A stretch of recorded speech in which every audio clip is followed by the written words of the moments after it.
Hello students, आप सभी लोगों का रे क्लासेस की ऑनलाइन प्लेटफॉर्म पे स्वागत है। तो जैसा कि बच्चों हम लोग प्रीवियस क्लास में क्या क्या पढ़ रहे थे, हमने आपको बताया था कि केमिकल रिएक्शन और रिएक्शन में क्या क्या कैरेक्टरिस्टिक्स होती हैं केमिकल इक्वेशन की, ये हमने आपको बताया था। तो चलिए आज हम आगे बढ़ते हैं और अब हम बात करते हैं कि केमिकल इक्वेशन और उनकी बैलेंसिंग करना सीखते हैं। क्या सीखते हैं? केमिकल इक्वेशंस क्या होते हैं, पहले इसको लिखना सीखेंगे और फिर इसकी बैलेंसिंग करना सीखेंगे। ठीक, तो हेडिंग डालते हैं केमिकल इक्वेशन। Chemical equation. देखो बच्चों, अब हम केमिकल इक्वेशंस के बारे में जानना चाहते हैं। सबसे पहले केमिकल इक्वेशन होता क्या है इसको डिस्कस कर लेते हैं, फिर उसके बाद हम लोग बात करेंगे। तो लिखिएगा डिफिनीशन में, अ chemical equation is a short hand representation. A chemical equation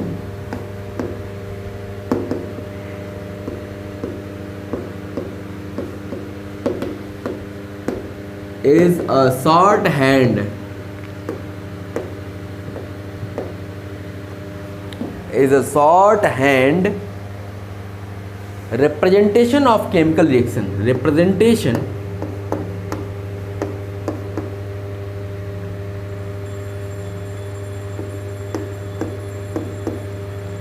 Representation of a chemical reaction.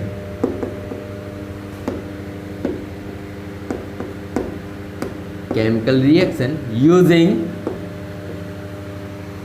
using the symbols and formulae. The symbols and formulae.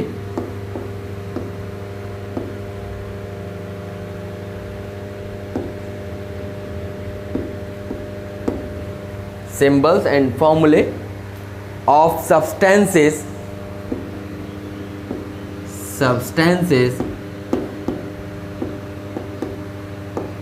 involving in chemical reaction. Involving in the chemical reaction. In the chemical reaction. ठीक है, देखो पहले इसको हम लोग मतलब समझ लेते हैं क्या है ये, कि केमिकल इक्वेशन क्या होती है। अभी हम लोग केमिकल रिएक्शन के बारे में पढ़ा था। केमिकल इक्वेशन क्या होती है? एक शॉर्ट हैंड रिप्रेजेंटेशन है, एक छोटे रूप में लिखा गया है of a chemical reaction. Chemical reaction को छोटे रूप में लिखा गया है, यूजिंग सिंबल्स का यूज किया गया है और उनके फॉर्मूले का यूज किया गया है। किसका? जो सब्सटेंसेस यूज हो रहे हैं केमिकल रिएक्शंस में। ठीक है, जैसे अगर हम बात करें कि आपने क्या किया, एक जिंक लिया और इसमें आपने क्या किया, हाइड्रोक्लोरिक एसिड मिलाया।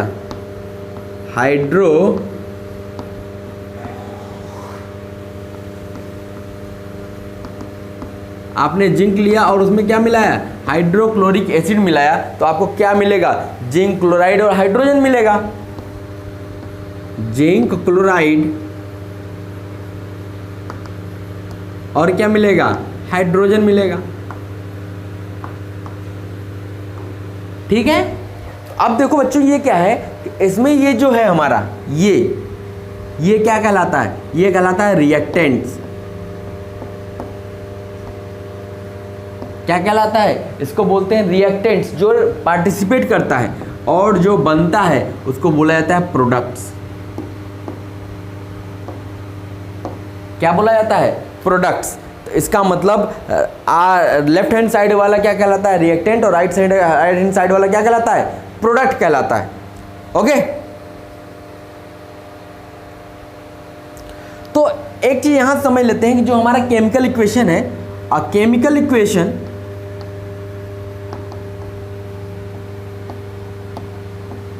जो हमारा केमिकल इक्वेशन है ये क्या है, can be summarized by a chemical reaction.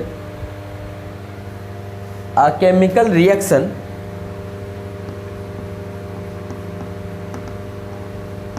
can be summarized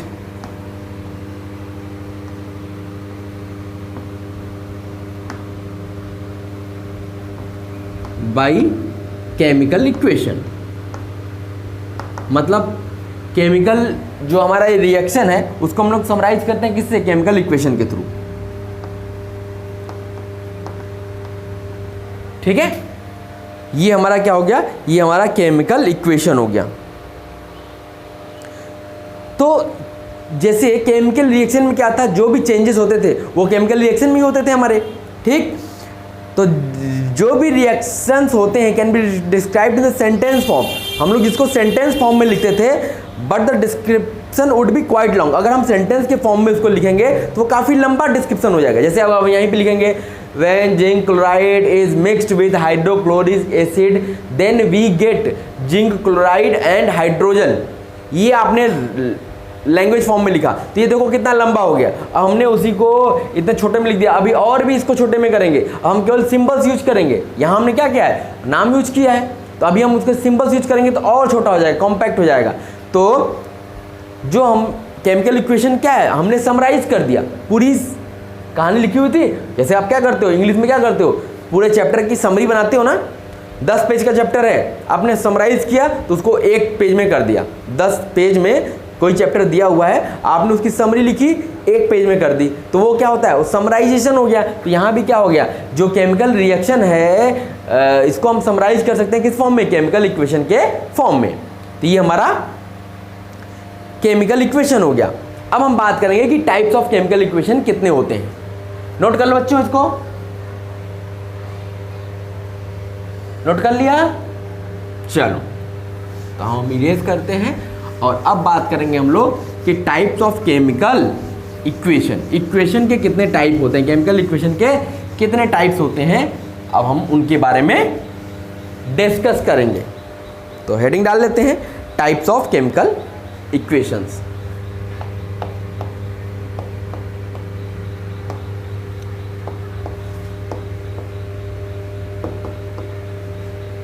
types of chemical equations. अब देखो, जब हम टाइप की बात कर रहे हैं तो केमिकल इक्वेशन को हम लोग 2 टाइप में ब्रेक करते हैं।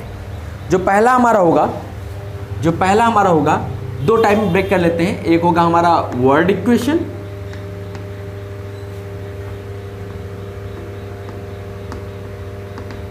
एक तो होगा वर्ड इक्वेशन, और दूसरा हमारा क्या होगा? Symbol equation. एक तो हम लोग वर्ड के फॉर्म में लिखेंगे जो अभी लिखे थे, और दूसरा क्या होगा? हमारा सिंबॉलिक फॉर्म होगा, symbol equation.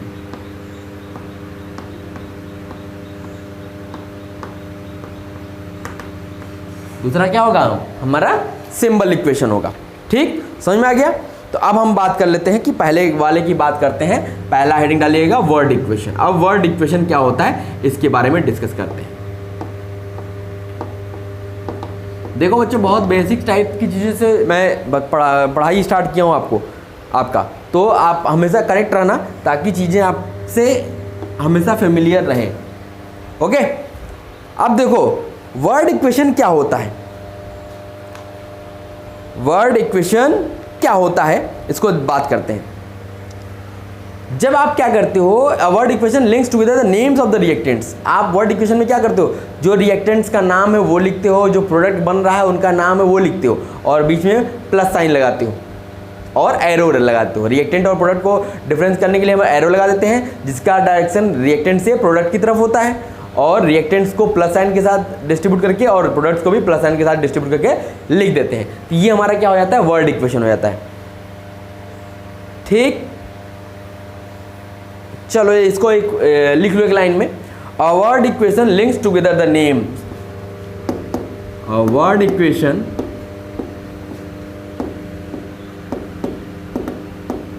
Links together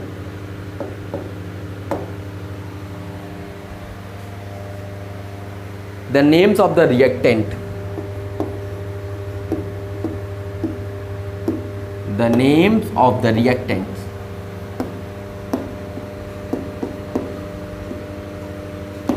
the name of the reactants with those of the product.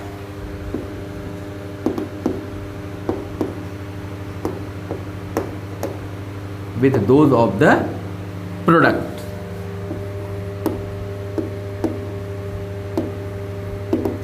अब देखो वर्ड इक्वेशन में हम लोग क्या करते हैं, नाम के फॉर्म में लिखते हैं। अब जैसे एक एग्जांपल हम लोग लेते हैं, एक एग्जांपल हम लोग लेते हैं, देखिएगा पहले हम लोग इसको लिख लेते हैं किसमें, when magnesium ribbon burns in oxygen,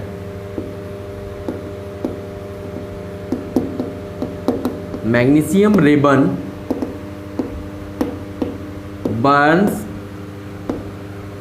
in oxygen. ये आपको मैंने कराया है एक्टिविटी, कराया ना। When magnesium ribbon burns in oxygen to form a white powder, to form a white powder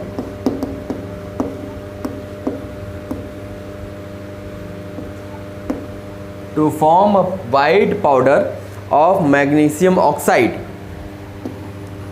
of magnesium oxide। अब ये वर्ड आपने किस फॉर्म में लिखा गया है, ये स्टेटमेंट के फॉर्म में लिखा हुआ है। अब हम इसको क्या करना चाहते हैं, हम चाहते हैं इसको भी वर्ड इक्वेशन के फॉर्म में लिखें, वर्ड इक्वेशन के फॉर्म में लिखें। तो देखो क्या कहता है, मैग्नीशियम रिबन, इसका मतलब है magnesium,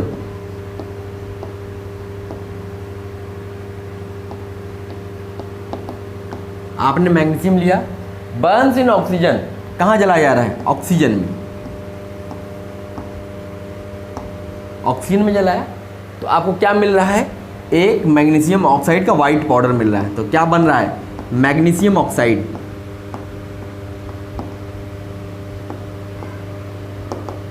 magnesium oxide.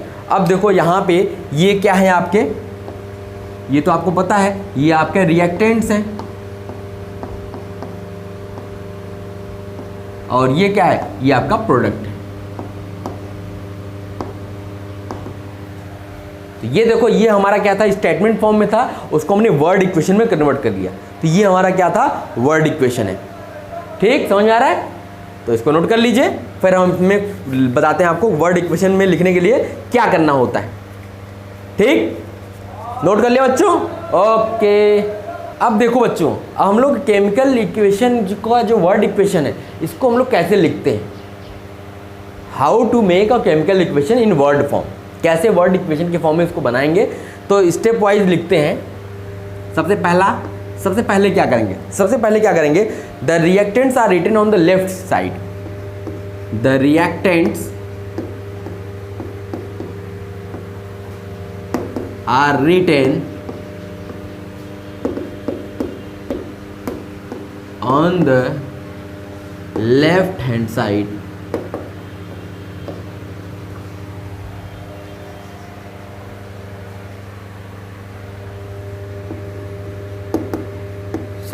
with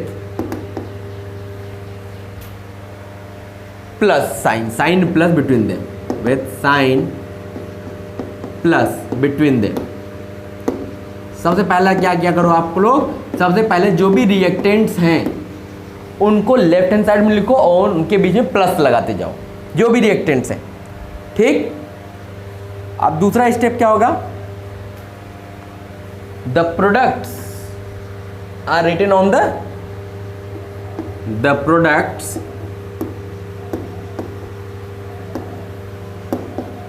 are written on the right hand side, right hand side of side with sign plus between them। Same वही काम यहाँ कीजिए, जो भी प्रोडक्ट बन रहा है उसको आप राइट हैंड साइड में लिखोगे और प्लस के साथ डिफरेंस करते हुए। ठीक, अब तीसरा क्या है, तीसरा क्या होगा, एन एरो, एन एरो, एक एरो जो होगी कैसी, ऐसी, ये एरो बनाओगे, separate the reactants from the product, separates the reactants from the products, from the products. ये जो एरो होगी ये सेपरेट करेगी रिएक्टेंट और प्रोडक्ट को। ठीक, समझ में आ गया। और अगली चीज क्या है, the direction of arrow head point towards, the direction of arrow head, the direction of arrow head point towards the product. ये एरो हेड की तरफ होगा, जो प्रोडक्ट होगा उसकी तरफ होगा। ठीक, तो ये हमारा स्टेप है वर्ड इक्वेशन लिखने का। वर्ड इक्वेशन अगर आपको लिखना है तो आपको इन स्टेप्स को फॉलो करना होगा। सबसे पहले जो भी रिएक्टेंट्स है उसको लेफ्ट हैंड साइड लिखो प्लस साइन के साथ, फिर अगला स्टेप आएगा प्रोडक्ट को राइट हैंड साइड में लिखो प्लस साइन के साथ, फिर एक एरो लगा दो दोनों के बीच में। अब एरो की हेड किधर होगी, वो होगी जिधर प्रोडक्ट होगा। ठीक, समझ में आ रहा है। तो ये हमारा क्या हो गया, ये हमारा वर्ड इक्वेशन हमने लिखना सीख लिया। समझ में आ गया, नोट कर लीजिए। तो फिर अब हम बात करते हैं कि सिंबल इक्वेशन कैसे हम लोग लिखते हैं और उसको क्या तरीका होता है। ओके, इरेज किया जाए। चलो इरेज भी कर लिया बच्चा। अब हेडिंग डाल लो आप कि सिंबल इक्वेशन क्या होता है और इसको हम लोग लिखना सीखते हैं। अगली हेडिंग डालिएगा symbol equation.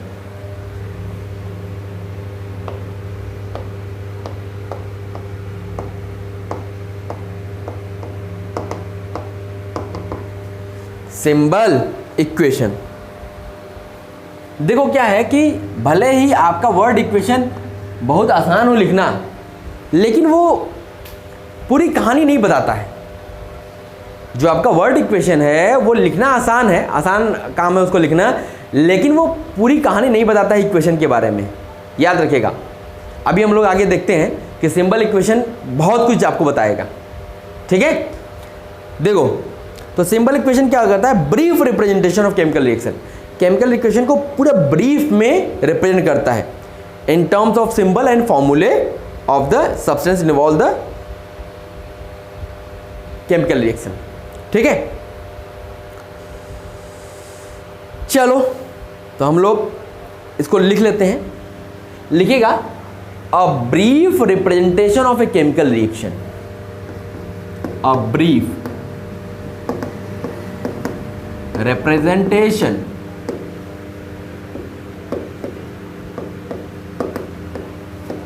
of chemical reaction. A brief representation of chemical reaction.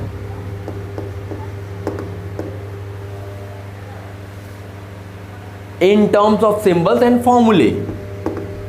In terms of symbols and formulae.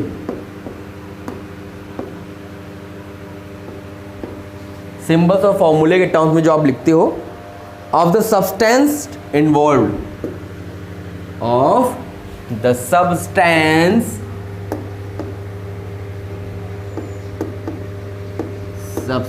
Involved in chemical reaction. Chemical reaction, जो केमिकल रिएक्शन में सब्सटेंस हैं उनका हम सिंबल और फॉर्मूला यूज करते हैं और फिर केमिकल इक्वेशन जो लिख देते हैं is called symbol equation, is known as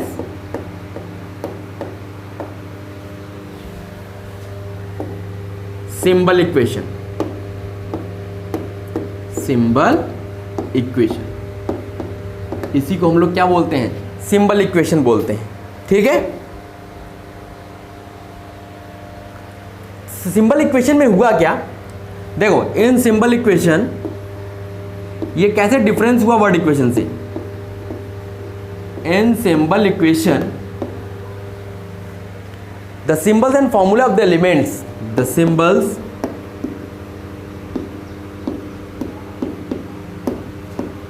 and formulae of elements and compounds are written elements and compounds are written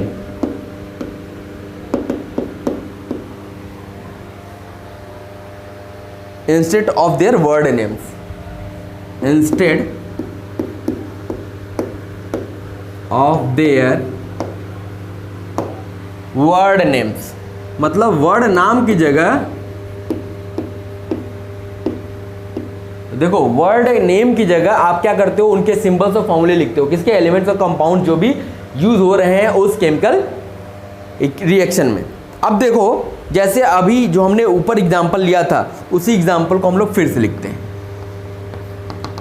क्या लिया था कि burning of magnesium in oxygen, burning of magnesium, burning of magnesium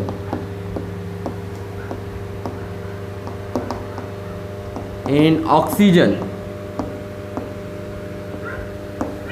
to form magnesium oxide, magnesium oxide. अब ये था हमारा। अब हम इसी को क्या करते हैं, इसी को हम लिखते हैं किस फॉर्म में, सिंबल के फॉर्म में। अब देखो मैग्नीशियम को बर्न किया गया तो मैग्नीशियम लिया हमने, ये मैग्नीशियम का सिंबल हो गया, प्लस ऑक्सीजन। अब ऑक्सीजन का सिंबल, ऑक्सीजन हमेशा O2 के फॉर्म में मिलता है। अब ये याद रखिएगा, ऑक्सीजन हमेशा O2 के फॉर्म में मिलता है, H हमेशा H2 के फॉर्म में मिलता है, ठीक है। तो मैग्नीशियम और ऑक्सीजन, मैग्नीशियम को बर्न किया गया ऑक्सीजन में तो क्या बना भाई, मैग्नीशियम ऑक्साइड। मैग्नीशियम ऑक्साइड का फॉर्मूला अब क्या होगा, क्योंकि अब वो कंपाउंड हो गया तो अब उसका फॉर्मूला आपको पता होना चाहिए, तो अब ये बन जाता है MgO। अब देखो ये इतना बड़ा स्टेटमेंट लिखा हुआ है, अब इसको हमने कितने कॉम्पैक्ट तरीके से लिख दिया, मैग्नीशियम प्लस ऑक्सीजन, मतलब मैग्नीशियम को ऑक्सीजन में जलाया गया तो क्या मिल गया भाई, मैग्नीशियम ऑक्साइड हमको मिल गया। तो ये हमारा क्या है, ये हमारा सिंबॉलिक रिप्रेजेंटेशन है किसका, केमिकल रिएक्शन का। Symbol equations are always written from the word equation. और एक चीज हमेशा याद रखना, लिख लो, symbol equations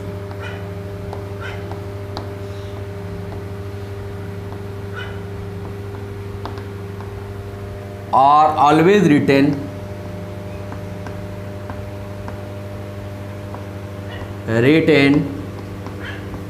from word equation।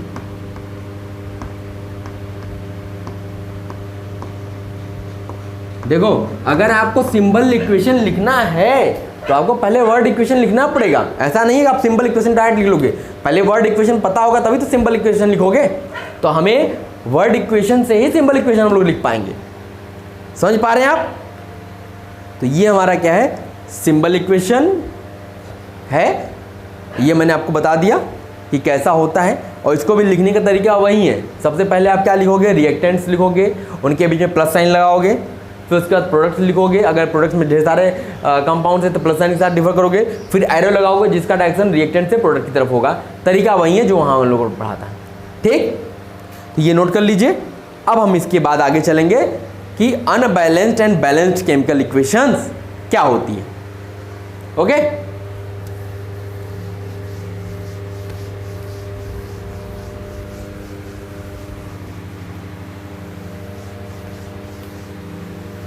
चलिएगा अब हम लोग बात करते हैं कि बैलेंस्ड केमिकल इक्वेशन क्या होती है, अनबैलेंस्ड केमिकल इक्वेशन क्या होती है।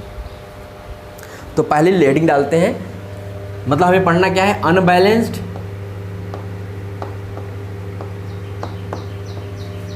एंड बैलेंस्ड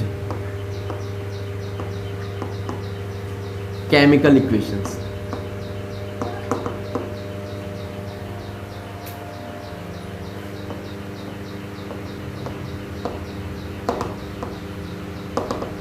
हमें पढ़ना है कि बैलेंस्ड केमिकल इक्वेशन और अनबैलेंस्ड केमिकल इक्वेशंस क्या होती है, ठीक है। तो अब हम इसमें पहली हेडिंग डालते हैं कि बैलेंस्ड अनबैलेंस्ड केमिकल इक्वेशन क्या होती है।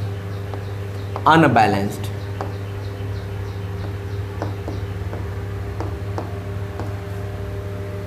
Unbalanced chemical equation.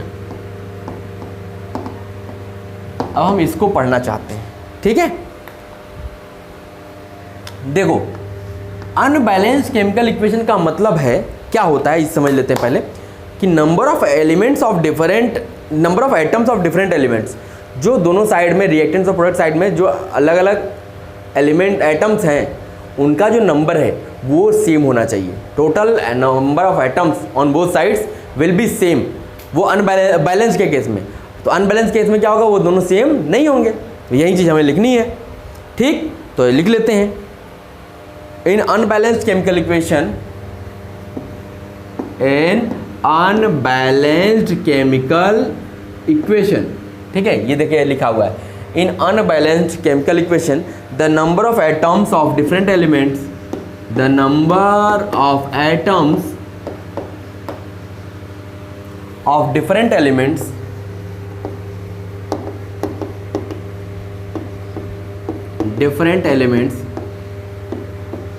the number of atoms of different elements on both sides of the equation, on both side of the equation, on the both side of the equation are not equal, are not equal। ये equal नहीं होंगे तो वो हमारा क्या होगा, unbalanced chemical equation होगा। अब जैसे एक फॉर्मूला एक लिख लेते हैं, एग्जाम्पल लिखते हैं। जैसे आपने अभी लिखा था Mg plus O2 gives MgO, ये लिखा था। तो अब देखो आप क्या करो, LHS लिखो, RHS लिखो, ठीक। अब सबसे पहले क्या करो, इधर एलिमेंट्स लिख लो, क्या क्या एलिमेंट्स हैं। एक तो मैग्नीशियम आ रहा है और ऑक्सीजन आ रहा है, दो एलिमेंट्स आ रहे हैं। अब देखो यहाँ पे जो मैग्नीशियम है क्या है भाई, एक एटम है। ऑक्सीजन के कितने एटम है, 2 एटम है। राइट हैंड साइड में आओ, यहाँ मैग्नीशियम का एटम क्या है, 1। ऑक्सीजन का कितना एटम है, 1। अब देखो ये तो मैग्नीशियम के एटम तो बराबर है, क्या ऑक्सीजन के एटम बराबर है, नहीं है। जब ऑक्सीजन के एटम बराबर नहीं है तो इसलिए ये केमिकल इक्वेशन क्या हो गया, अनबैलेंस्ड केमिकल इक्वेशन हो गया। ये केमिकल इक्वेशन क्या हो गया, अनबैलेंस्ड केमिकल इक्वेशन हो गया, ठीक। तो ये नोट कर लो, फिर हम बताते हैं कि बैलेंस्ड केमिकल इक्वेशन क्या होता है। हाँ, एक चीज और जान लो कि unbalanced chemical equation is also known as skeletal equation. Unbalanced chemical equation is also known as skeletal equation। ये भी आपको याद रखना है, जो अनबैलेंस्ड केमिकल इक्वेशन होता है इसी को हम लोग स्केलेटल इक्वेशन भी बोलते हैं, ठीक। नोट कर लीजिए इसको, फिर हम लोग आगे चलते हैं कि बैलेंस्ड केमिकल इक्वेशन क्या होता है। नोट कर लिया बच्चों।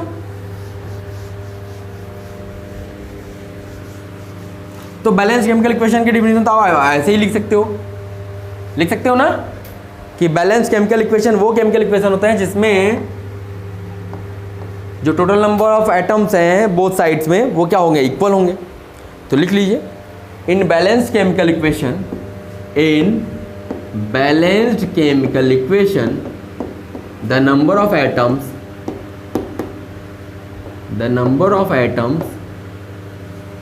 the number of atoms of different elements on both sides